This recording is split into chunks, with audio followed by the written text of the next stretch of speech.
Hey guys, in this video I'm going to discuss the top 10 things that you need to have when visiting or moving out to the Philippines. Stick around.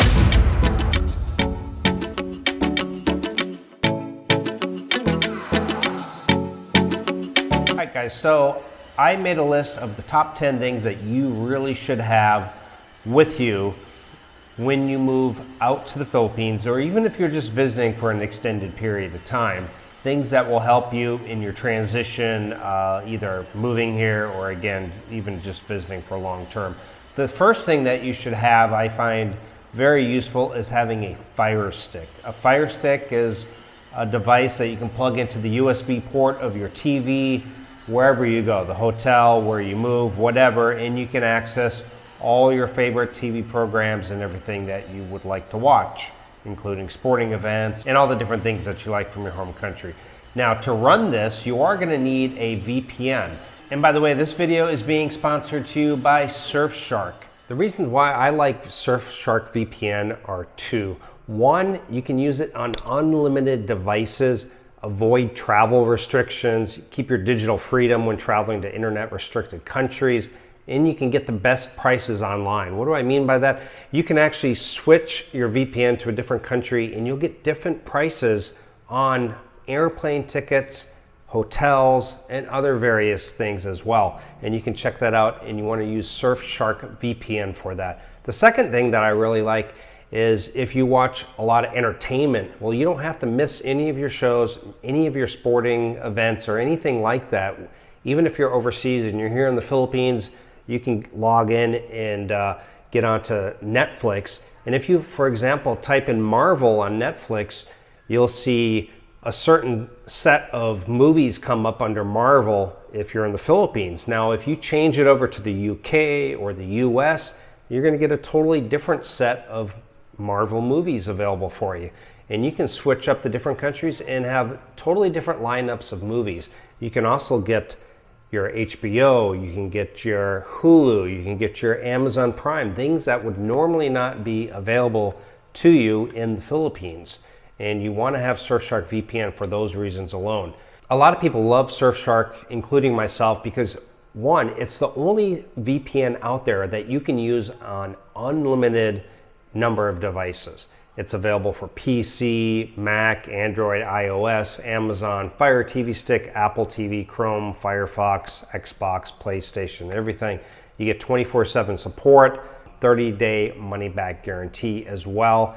And if you click on my link down in the description, you will save up to 83% and you will get the 3 months for free. So guys, what are you waiting for? Go ahead and click on that link today. The third thing I recommend is having over-the-counter medicine that you might use if you were to get an upset stomach, you get a headache, a backache, whatever ailment you might get maybe on a semi-regular basis, and you like using a certain over-the-counter medicine, then you might want to pick up some of your favorite over-the-counter medications before you come out to the Philippines, because it is kind of difficult to find those.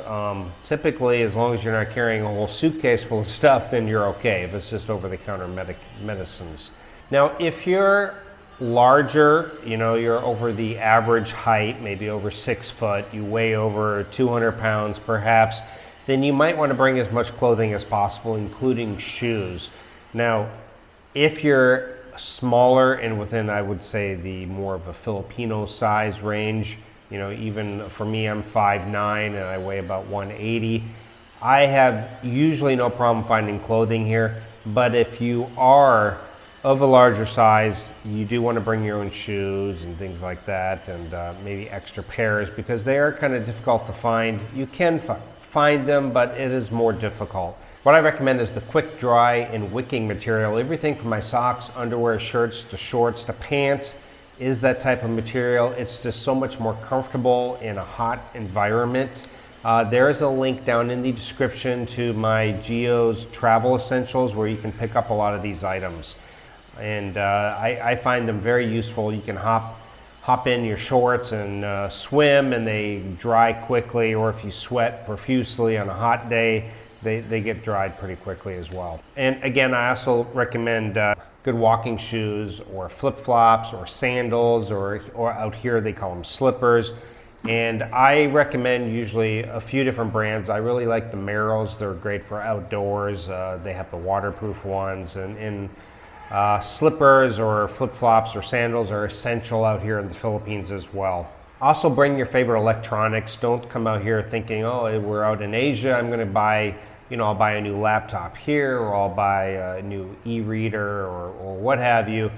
Get your electronics in your home country. They typically are going to be about 30% less expensive than they are here in the Philippines.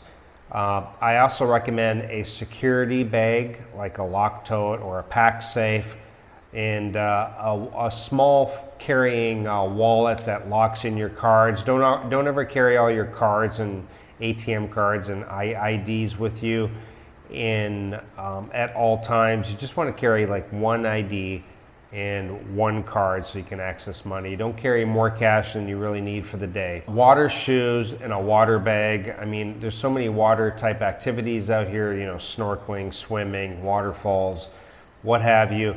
It's great to have a water bag to keep all your valuables air dry. Also, you can have the water shoes for, you don't want to make sure you don't step on a sea urchin when you're out in the ocean or just in a waterfall on sharp rocks. It makes things much, much easier to do here. Also, make sure you have a home country phone number. I have been told by many people that they use Google and they use Skype and all these different methods, and if you have a US phone number and you have a phone like T-Mobile from the US, then you can use that. I have had really good luck with Skype. Skype runs me around $6 or so a month. About $6 every month, I think it is. I can receive voicemail, I can receive text from the banks and everything, and it has worked out well, so I can make all the phone calls I want, unlimited to the US and other countries as well. So Skype is probably the best one for me. Now, that is just my top 10 list. I'm sure there are other things that you guys can mention that you can list down below. These are some of my favorite things that I really think are important to have out here. And again, like I said, if you click the link down in the description or the pinned comment, there's the Gio's Travels or Gio's Essential Travel List. And you can get all these items. These are the ones that I use personally and that I recommend. If you don't want to use them, you don't have to use them, but they've worked well for me over the years.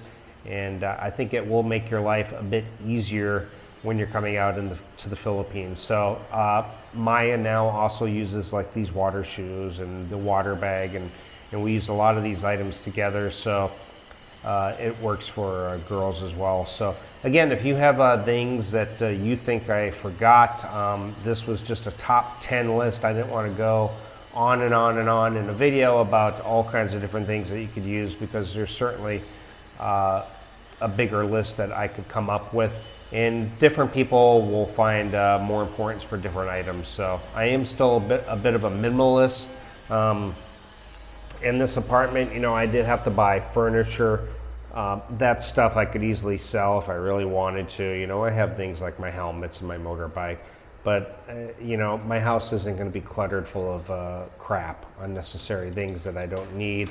And Maya really feels kind of the same way, so at least we're both on the same page there. Anyway, thanks guys for watching. I appreciate it, and I'll see you guys next time.